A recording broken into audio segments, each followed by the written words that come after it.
সম্প্রতি একটা রিউমার ভাসতেছে শুভ 6-9 নাকি বাংলাদেশ টপ ওয়ান স্কোয়াড ছেড়ে দিবে কি দিবে না এটা জানার আগে আমরা কারণটা জানতে চাই। চলো আলোচনাটা শুরু করা যাক। Free fire Bangladesh pro league মানে এফএফবিপিএল এর গ্রুপ স্টেজ থেকে ডিসকোয়ালিফাই হয়ে যায়, মানে কোয়ালিফাই না করতে পেরে প্রচুর এবং ভয়ানক সমালোচনা হচ্ছে বাংলাদেশ টপ ওয়ান স্কোয়াড নিয়ে। বলা বলে হচ্ছে অহংকার করে আরএচকে পতন হয় বাংলাদেশ টপ ওয়ানের।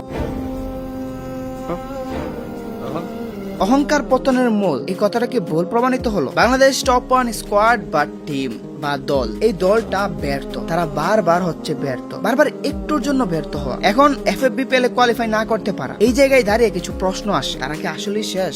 এত কষ্টের পরেও কি কিছু হলো না? ই স্পোর্টস ছেড়ে দিলেই কি শান্তি? আজ এই প্রশ্নগুলোর উত্তর দিতেই আমার এই ভিডিও। হ্যাঁ, তারা এফএফবিপিএল এ কোয়ালিফাই করতে পারেনি, এই সত্য অস্বীকার করার না। তারা বাজি খেলছে, তাও আমি অস্বীকার করবো না, কারণ সত্য না মেনে নিলে কেউ কখনো বড় হতে পারে না। কিন্তু একটা কথা বলি, কোয়ালিফাই না করা মানে শেষ না, ব্যর্থ হওয়া মানে অযোগ্য না, আজ হার মানে ক্যারিয়ার শেষ না। এটা শুধু একটা খারাপ দিন, খারাপ পরিচয় না। আমি জানি তাদের স্কোয়াড গ্রুপে আর এমন ভাবে কেউ কথা বলছে না, ডিসকর্ড হোয়াটসঅ্যাপে নীরবতা, মনে হচ্ছে আর পারবে না। এই মুহূর্তে ই স্পোর্টস ছেড়ে দেওয়ার চিন্তা সবচেয়ে বেশি আসে। কিন্তু শোনো, এই মুহূর্তটাই সত্যিকারের প্লেয়ার আর অস্থায়ী প্লেয়ারদের মধ্যে পার্থক্যটা বানায়। একটু পেছনে তাকাও, এই স্কোয়াডটা কি হঠাৎ করে তৈরি হয়েছে? এত অফিসিয়াল বলো আনঅফিসিয়াল বলো, তারা কি এসব লবিতে এমনি খেলছে? কিছু রানার্স আপ কি এমনি বাগিয়ে এসেছে? না ভাই, এই স্কোয়াড বাংলাদেশের সেরা স্কোয়াড গুলোর সাথে চোখে চোখ রেখে খেলছে। আর যদি তারা অযোগ্য হতো তাহলে আজকের এই কষ্টই আসতো না। তাদের হারানোর ভয় আছে বলে কষ্টটা আসতেছে। অযোগ্য দল হলে তাদের কষ্টই হতো না। গেলে গেছে, হইলে হইছে, না হইলে নাই, ডোন্ট কেয়ার একটা ভাব থাকতো। এই কথাটা মনে রাখতে হবে তোমাদের। ই স্পোর্টস এ বাংলাদেশ টপ ওয়ানের অবদান অতুলনাযোগ্য। তার যে কি পরিমাণ অবদান রয়েছে সেটা অস্বীকার করার উপায় নাই। শুধু তার না, মানে এই স্কোয়াডের প্রত্যেকটা ফ্যানদেরই অবদান ই স্পোর্টস কমিউনিটিকে এগিয়ে নেওয়ার জন্য। অন্যান্য স্কোয়াডরা অফিসিয়াল খেলে বা বড় বড় টুর্নামেন্ট খেলে নাম অর্জন করছে, কিন্তু বাংলাদেশ টপ ওয়ান বেসমেন্ট তৈরি করছে। যখন কোনো অফিসিয়াল ছিল না, যখন কোনো বড় বড় টুর্নামেন্ট হতো না, তখন এই স্পোর্টস কমিউনিটিকে আগলে রাখছে বাংলাদেশ টপ ওয়ান, মানে বাংলাদেশ টপ ওয়ান স্কোয়াডের কথা বলতেছি।